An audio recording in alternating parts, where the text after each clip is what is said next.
Descobrindo quem somos realmente. Gnote Sealton, conhece-te a ti mesmo. Essas palavras estavam escritas acima da entrada do templo de Apolo em Delfos, lugar do oráculo sagrado. Na Grécia Antiga, as pessoas visitavam o oráculo esperando descobrir o que o destino lhes reservava ou o que fazer em determinada situação. É provável que a maioria delas lesse essa frase sem compreender que ela indicava uma verdade mais profunda do que qualquer coisa que o oráculo pudesse dizer. Talvez os visitantes também não compreendessem que, por mais importante que fosse a revelação ou exatas as informações que recebessem, elas acabariam por se mostrar inúteis, não os salvariam de infelicidades futuras nem de sofrimentos criados por eles mesmos, caso deixassem de encontrar a verdade contida na exortação conhece-te a ti mesmo. O significado implícito dessas palavras é, antes de qualquer indagação, faça a pergunta fundamental da sua vida: quem sou eu? As pessoas inconscientes, e muitas permanecem nesse estado, presas ao ego ao longo de toda a sua existência, rapidamente nos dirão quem elas são, seu nome, sua ocupação, sua história pessoal, a forma ou a condição do seu corpo e qualquer outra coisa com a qual se identifiquem. Outras podem parecer mais evoluídas porque se consideram almas imortais ou espíritos divinos. Mas será que elas conhecem de fato a si mesmas ou será que apenas acrescentaram alguns conceitos espiritualistas ao conteúdo da sua mente? Conhecer a si mesmo é algo muito mais profundo do que a adoção de um conjunto de ideias ou crenças. As ideias e crenças espirituais podem, no máximo, ser indicadores úteis, no entanto poucas vezes têm o poder de desalojar os conceitos centrais mais firmemente estabelecidos de quem pensamos que somos, os quais fazem parte do condicionamento da mente humana. O profundo autoconhecimento não tem nada a ver com nenhuma ideia que esteja flutuando em torno da nossa mente. Conhecer a nós mesmos é estarmos enraizados no ser em vez de estarmos perdidos na nossa mente.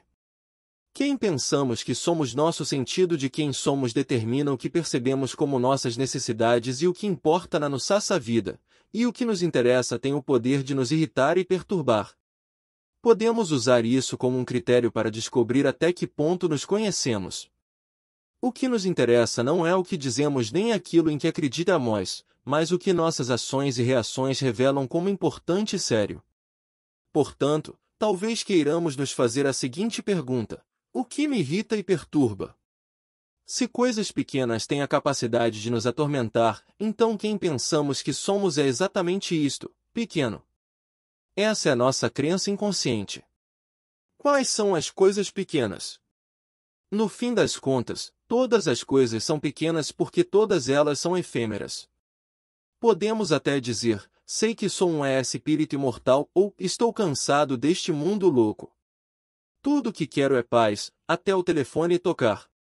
Mais notícias, o mercado de ações caiu, o acordo pode não dar certo, o carro foi roubado, nossa sogra chegou, cancelaram a viagem, o contrato foi rompido, nosso parceiro ou parceira foi embora, alguém exige mais dinheiro, somos responsabilizados por algo.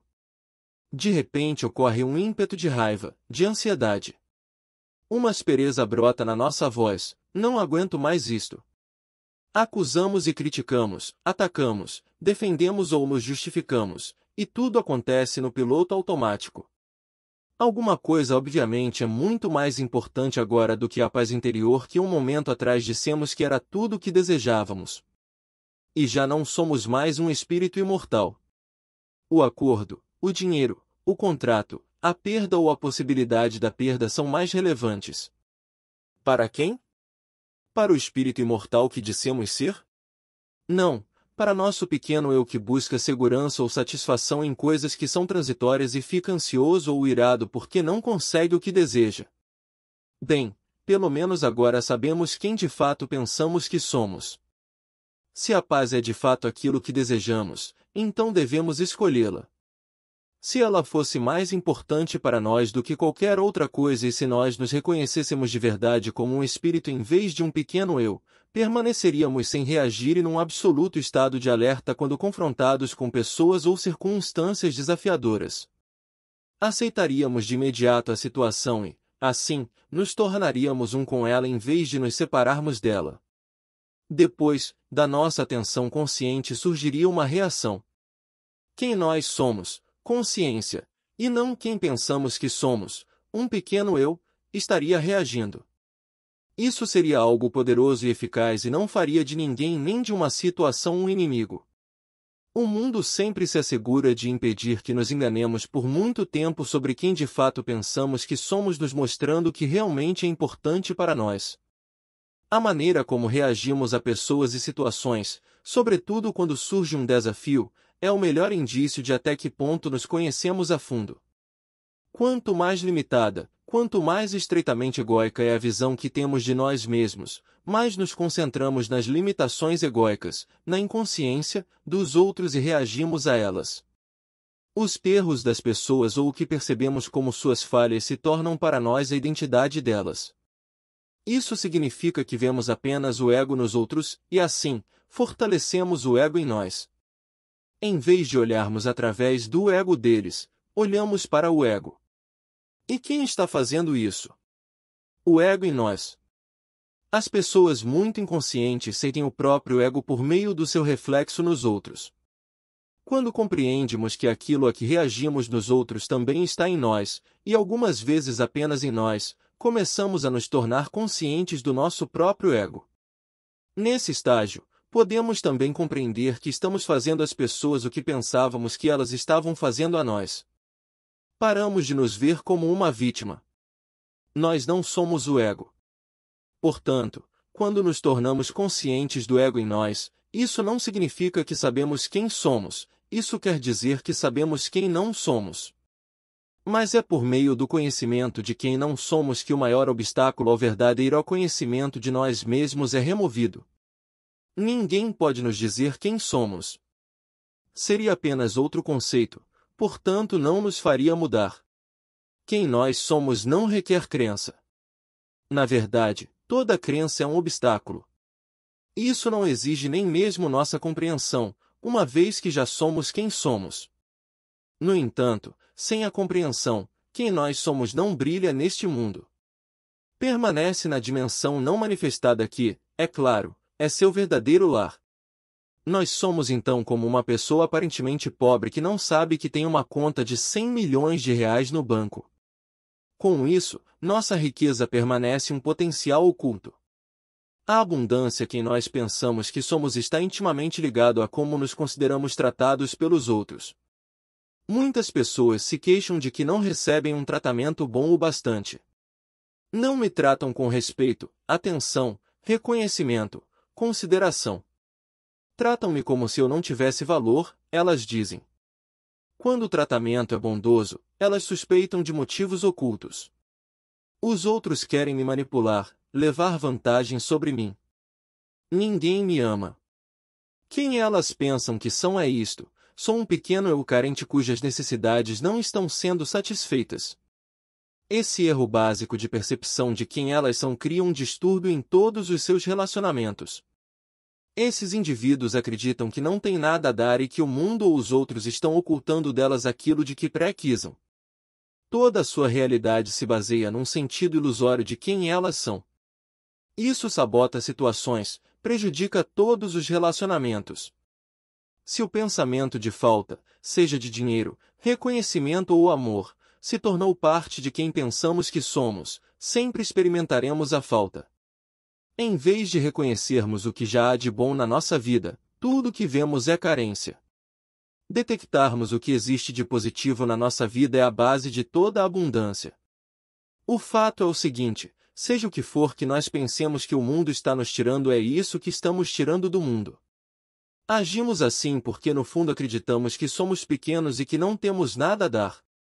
Se esse for o seu caso, experimente fazer o seguinte por 2 semanas e veja como sua realidade mudará. Dê às pessoas qualquer coisa que você pense que elas estão lhe negando: elogios, apreço, ajuda, atenção, etc. Você não tem isso? Age exatamente como se tivesse e tudo isso surgirá. Logo depois que você começar a dar, passará a receber. Ninguém pode ganhar o que não dá. O fluxo de entrada determina o fluxo de saída. Seja o que for que você acredite que o mundo não está lhe concedendo, você já possui. Contudo, a menos que permita que isso flua para fora de você, nem mesmo saberá que tem. Isso inclui a abundância. A lei segundo a qual o fluxo de saída determina o fluxo de entrada é expressa por Jesus nesta imagem marcante: dai, e dar-se-vos-á, colocar-vos no regaço medida boa, cheia, recalcada, sacudida e transbordante, porque, com a mesma medida com que medirdes, sereis medidos vós também.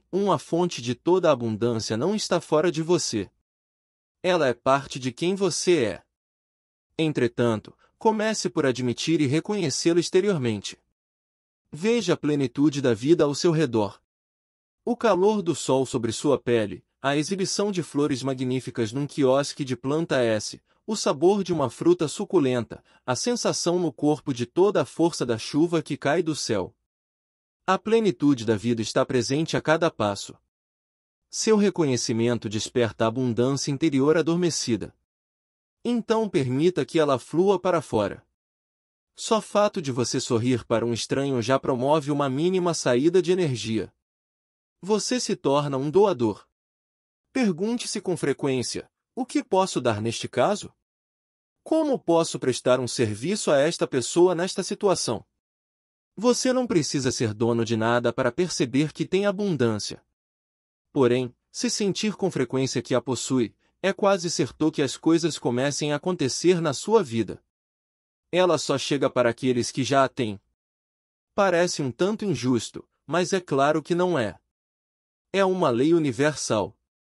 Tanto a fartura quanto a escassez são estados interiores que se manifestam como nossa realidade. Jesus fala sobre isso da seguinte maneira: pois, ao que tem, se lhe dará, e ao que não tem, se lhe tirará até o que não tem. 2 Conhecendo a nós mesmos e sobre nós mesmos talvez não queiramos nos conhecer porque sentimos medo do que podemos descobrir. Muitos indivíduos têm um temor secreto de que sejam maus. Mas nada que uma pessoa possa vir a saber a seu respeito é ela.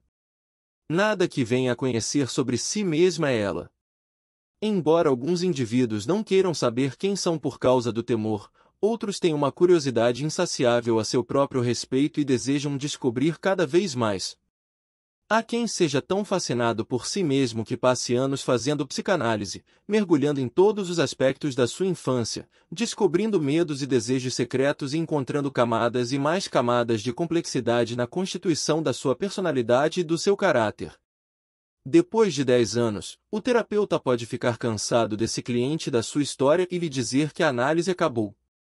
Talvez ele o mande embora com um dossiê de 5.000 páginas e lhe diga: tudo isso é sobre você. Isso é o que você é. Quando a pessoa carrega a pesada pasta para casa, sua satisfação inicial de, finalmente, conhecer a si mesma é logo substituída por um sentimento de insatisfação e por uma suspeita insidiosa de que deve haver mais coisas sobre quem ela é do que aquilo. E, na verdade, existe mais, talvez não em termos quantitativos, de mais fatos, e sim na dimensão qualitativa da profundidade. Não há nada de errado com a psicanálise nem com o fato de alguém descobrir mais a respeito do seu passado, desde que não confunda conhecer sobre si mesmo com conhecer a si mesmo. O dossiê de 5.000 páginas é sobre a pessoa, o conteúdo da sua mente que é condicionado pelo passado. Seja o que for que ela venha a aprender pela psicanálise ou pela observação de si mesma, será sobre ela. Não é ela. É conteúdo, e não essência. Ir além do ego é sair do conteúdo. Conhecer a nós mesmos é ser nós mesmos. E ser nós mesmos é pararmos de nos identificar com o conteúdo. As pessoas, em sua maioria, definem-se pelo conteúdo de suas vidas. Qualquer coisa que alguém perceba, experimente, faça, pense ou sinta é conteúdo. O conteúdo é o que absorve inteiramente a atenção da maior parte dos indivíduos e é aquilo com o que eles se identificam. Quando pensamos ou dizemos minha vida, não estamos nos referindo à vida que nós somos, e sim à vida que temos ou parecemos ter. Estamos fazendo menção ao conteúdo, a elementos como idade, saúde, relacionamentos, finanças e trabalho, assim como a nosso estado mental e emocional. As circunstâncias interiores e exteriores da nossa vida, bem como nosso passado e nosso futuro, pertencem ao âmbito do conteúdo, da mesma forma que os eventos, isto é, tudo o que acontece. O que existe além do conteúdo? Aquilo que permite que ele exista, o espaço interior da consciência. O caos e o propósito superior. Quando nos conhecemos apenas por meio do conteúdo, também pensamos que sabemos o que é bom ou ruim para nós mesmos. Discriminamos os acontecimentos entre os que são bons para nós e aqueles que são maus. Essa é uma percepção fragmentada da unicidade da vida, na qual tudo está interligado, em que cada acontecimento tem seu lugar e sua função dentro da totalidade. Contudo, a totalidade é mais do que a aparência superficial das coisas, mais do que a soma total das suas partes, mais do que qualquer coisa que nossa vida e o mundo contêm. Por trás da sucessão de acontecimentos algumas vezes aparentemente aleatórios ou até mesmo caóticos da nossa vida, assim como do mundo, acontece de maneira oculta o desenrolar de uma ordem e de um propósito superiores. Há um ditado em que expressa isso de forma maravilhosa: a neve cai, cada floco no lugar adequado. Nunca seremos capazes de compreender essa ordem superior pensando nela, porque tudo o que pensamos é conteúdo. No entanto, ela emana da dimensão sem forma da consciência, da inteligência universal. Ainda assim, podemos vislumbrá-la. Mais do que isso, somos capazes de ficar alinhados com ela, ou seja, de atuarmos como participantes conscientes do desenvolvimento desse propósito superior. Quando vamos a uma floresta que não sofreu interferência do homem, nossa mente pensante vê apenas desordem e caos ao nosso redor.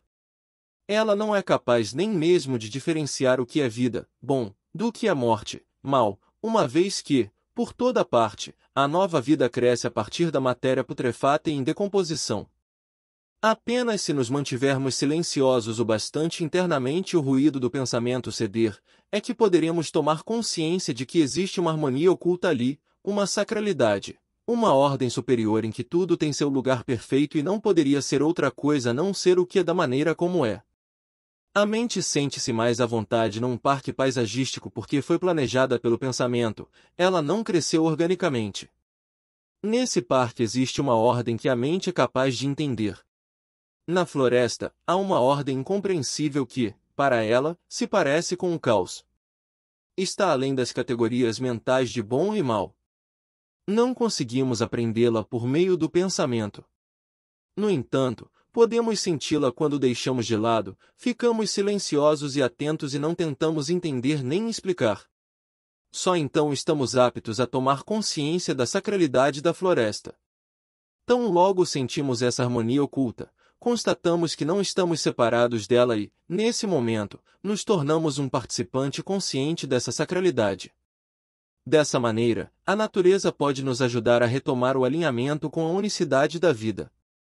O que há de bom e o que há de mal a certa altura da vida, a maioria das pessoas se torna consciente de que não existem apenas nascimento, crescimento, sucesso, boa saúde, prazer e vitórias, mas também perda, fracasso, doença, envelhecimento, decadência, dor e morte.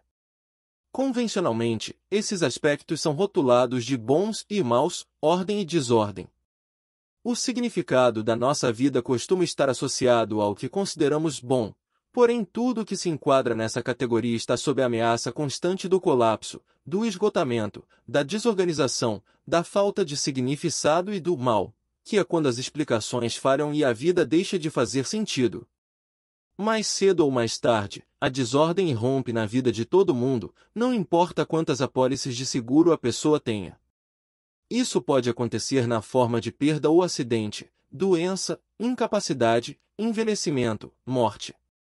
Contudo, o surgimento dessa desestabilização e o resultante colapso de um sentido definido mentalmente podem se tornar a abertura para uma ordem superior. Porque a sabedoria deste mundo é loucura diante de Deus, diz a Bíblia. 3 O que é a sabedoria deste mundo? A agitação do pensamento e o sentido que é definido exclusivamente pelo pensamento. O pensamento isola situações ou acontecimentos e os chama de bons ou maus, como se eles tivessem uma existência separada. Por meio da dependência excessiva do pensamento, a realidade se torna fragmentada. Esse fracionamento é uma ilusão, contudo parece muito real enquanto permanecemos presos a ela. O universo, porém, é um todo indivisível onde todas as coisas estão interconectadas, onde nada existe de modo independente. A profunda interligação de todos os eventos e de todas as coisas deixa implícito que os rótulos mentais de bom e mal são, em última análise, ilusórios. Eles sempre pressupõem uma perspectiva limitada e, assim, são verdadeiros apenas temporariamente e de modo relativo. Isso é ilustrado pela história de um homem sensato que ganha um automóvel caro num sorteio. Sua família e seus amigos ficam muito felizes por ele e chegam para comemorar. Não é ótimo? Diz um deles. Você tem tanta sorte. O homem sorri e responde, pode ser. Durante algumas semanas ele se dá everrete dirigindo o carro. Até que um dia um motorista bêbado provoca uma batida num cruzamento e o homem vai parar no hospital, com vários ferimentos. Ao visitá-lo, a família e os amigos comentam, isso foi realmente uma infelicidade. De novo o homem sorri e diz, pode ser. Enquanto ele ainda está no hospital, certa noite ocorre um deslizamento de terra e sua casa é tragada pelo mar. Mais uma vez, os amigos aparecem no dia seguinte e observam, não foi mesmo uma sorte você ter ficado aqui no hospital? Novamente ele responde, pode ser. O pode ser desse personagem sábio significa uma recusa em julgar tudo o que acontece. Em vez de avaliar os eventos, ele os aceita e, dessa maneira, entra em alinhamento consciente com a ordem superior. Esse homem sabe que quase sempre é impossível para a mente entender que lugar ou propósito um acontecimento que parecia aleatório ocupa no trançado da totalidade. No entanto, não há eventos casuais, assim como nem as coisas nem os fatos existem por e para si mesmos de modo isolado. Os átomos que constituem nosso corpo foram forjados nas estrelas, enquanto as causas do menor dos eventos são virtualmente infinitas e ligadas ao todo de maneiras incompreensíveis. Se quiséssemos encontrar o motivo de um acontecimento, teríamos que percorrer o caminho de volta até o começo da criação. O cosmo não é caótico. A própria palavra cosmo significa ordem. Mas essa não é uma ordem que a mente humana possa chegar a entender, embora consiga ter um vislumbre dela. Sem nos importarmos com o que acontece, J. Krishnamurti, o maior filósofo e mestre espiritual indiano, proferiu palestras e trabalhou quase continuamente por todo o mundo durante mais de 50 anos, tentando transmitir por meio das palavras, que representam o conteúdo, o que está além delas, além do conteúdo. Numa de suas apresentações, já no final da vida, ele surpreendeu o público perguntando, vocês querem conhecer meu segredo? Todos os presentes ficaram atentos. Muitas pessoas na plateia vinham acompanhando suas palestras ao longo de 20 ou 30 anos e ainda não haviam conseguido captar a essência do seu ensinamento. Por fim, depois de todos aqueles anos, o mestre lhes daria a chave para a compreensão. Este é o meu segredo, eu não me importo com o que acontece, disse ele. Como ele não explicou mais nada, confio de que a maior parte do seu público ficou ainda mais perplexa do que antes. As implicações dessa simples afirmação, entretanto, eram profundas.